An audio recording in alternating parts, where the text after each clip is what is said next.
দলের counting agent এবং প্রার্থীদের সঙ্গে বৈঠকে বার্তা দিলেন তৃণমূল নেত্রী। বললেন, আমরা 200-রও বেশি আসনে জিতব।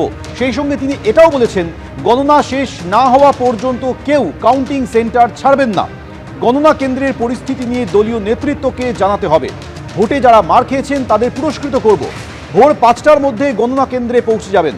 কোনো সিটে বিজেপি 200 থেকে 300 ভোটের ব্যবধানে জিতলে পুনর্গণনা করাবেন, এই নির্দেশ দিয়েছেন তৃণমূল নেত্রী। এক্সিট পোল নিয়ে মাথা ঘামানোর প্রয়োজন নেই, এটা শেয়ার বাজারকে প্রভাবিত করার চেষ্টা। 2021 এবং 2024-ও এমন ঘটনা ঘটেছিল। দলের কাউন্টিং এজেন্ট এবং প্রার্থীদের সঙ্গে বৈঠকে এই বার্তা দিয়েছেন তৃণমূল নেত্রী। 10 সেকেন্ডের জন্য যেন লোডশেডিং না হয় দেখবেন, তাহলে মেশিন বদলে দেবে। দলের কাউন্টিং এজেন্ট এবং প্রার্থীদের বার্তা দিয়েছেন তৃণমূল নেত্রী মমতা বন্দ্যোপাধ্যায়। কাউন্টিং এজেন্টদের সঙ্গে ভার্চুয়াল বৈঠকে মমতা বন্দ্যোপাধ্যায় এবং অভিষেক বন্দ্যোপাধ্যায়। সার্টিফিকেট হাতে না পাওয়া পর্যন্ত গণনা কেন্দ্র ছাড়বেন না। কাউন্টিং এজেন্টকে বসতে না দিলে সঙ্গে সঙ্গে পৌঁছে যাবেন প্রার্থী। দলকে সঙ্গে সঙ্গে জানাবেন, প্রয়োজনীয় পদক্ষেপ নেওয়া হবে। আর কি নির্দেশ দিলেন তৃণমূল নেত্রী, বিস্তারিত বলবেন আশাবুল হোসেন, টেলিফোনে রয়েছেন। আশাবুল। দেখো সৌমেন, প্রথম বার্তা যেটা ভার্চুয়াল বৈঠকে দলের যে নির্বাচনী এজেন্ট, কাউন্টিং এজেন্ট রয়েছেন, তাদের উদ্দেশ্যে মমতা বন্দ্যোপাধ্যায় বলেছেন যে 200-র বেশি আসন নিয়ে তৃণমূল ক্ষমতায় ফিরছে, ফলে চিন্তার কোনো কারণ নেই। এবং যে এক্সিট পোল, সেই এক্সিট পোলকে কোনো গুরুত্ব না দেওয়ার কথা তিনি বলেছেন। এবং তিনি বলেছেন যে এই এক্সিট পোলগুলোকে করা হয় শেয়ার বাজারকে প্রভাবিত করার জন্য। 2021 এবং 2024 সালে একইভাবে তৃণমূলকে হারিয়ে দেওয়া হয়েছিল। অন্যদিকে অভিষেক বন্দ্যোপাধ্যায় তিনি বলেছেন যে 215+ এই আসন নিয়ে তৃণমূল ক্ষমতায় ফিরছে।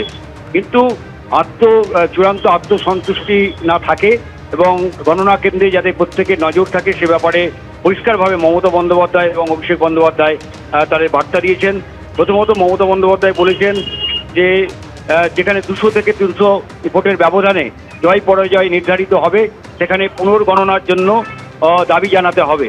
এবং দ্বিতীয়ত তিনি বলেছেন যে ভোর 5টার মধ্যে কাউন্টিং সেন্টারে দলের যে কাউন্টিং এজেন্ট তাদের পৌঁছে যেতে হবে এবং সামনের সারিতে বসতে হবে, যাতে পেছনের সারিতে না বসতে হয়, সামনের সারিতে বসতে হবে এবং বাড়ির খাবার নিয়ে যেতে হবে। ওখানকার কোনো খাবার তারা যাতে গ্রহণ না করে সেই নির্দেশ তিনি দিয়েছেন। এবং অভিষেক বন্দ্যোপাধ্যায় তিনি বলেছেন এবং সেই সঙ্গে মমতা বন্দ্যোপাধ্যায় বলেছেন যে যারা এই নির্বাচন পর্বে মার খেয়েছেন, সেন্ট্রাল বাহিনীর হাতে মার খেয়েছেন, বিজেপির হাতে মার খেয়েছেন এবং আগামী দিনেও যদি কেউ অত্যাচারিত হন সেক্ষেত্রে দল তাদের পাশে রয়েছে এবং তাদের প্রত্যেককে পুরস্কৃত করা হবে।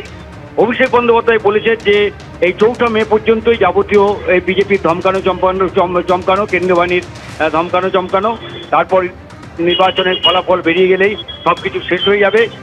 সার্টিফিকেট না হওয়া পর্যন্ত, পাওয়া না পর্যন্ত কাউকে কাউন্টিং হলের বাইরে যেতে নিষেধ করেছেন অভিষেক বন্দ্যোপাধ্যায়। এবং সেই সঙ্গে তিনি বলেছেন কোথাও যদি তিনি বলেছেন যে পোস্টাল ব্যালট খুবই গুরুত্বপূর্ণ। পোস্টাল ব্যালট গোনার ক্ষেত্রেও যাতে প্রত্যেকটা এজেন্ট তারা নজর রাখেন এবং সিরিয়াসলি বিষয়টাকে নেন, হালকাভাবে না নেন। এবং সেই সঙ্গে তিনি বলেছেন যে কাউন্টিং হলে, যেটা মমতা বন্দ্যোপাধ্যায় বলেছেন কাউন্টিং হলে আগে গিয়ে বসতে হবে, সবার আগে বসতে হবে, সেটাও অভিষেক বন্দ্যোপাধ্যায় বলেছেন। ইভিএম নিয়ে বলেছেন যে ইভিএম সিল এবং ডেট খোলার আগে সেটা দেখে নিতে হবে, ডেট এবং সিল দেখে নিতে হবে।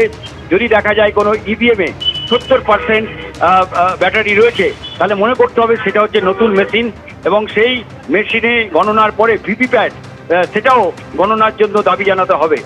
এবং সেই সঙ্গে তিনি বলেছেন যে জেলায় জেলায় কলকাতা থেকে তৃণমূলের বিশিষ্ট নেতৃবৃন্দ তারা পৌঁছে যাবেন আগামীকাল সন্ধ্যার মধ্যেই এবং তারা বিভিন্ন কাউন্টিং সেন্টারে তারা মনিটরিং করবেন, অর্থাৎ এবং যাতে কাউন্টিং সেন্টারের বাইরে ছাত্র, যুব, মহিলা এই সদস্যরা অন্তত 4 থেকে 5,000 করে জমায়েত থাকে, সেই নির্দেশও তিনি দিয়েছেন।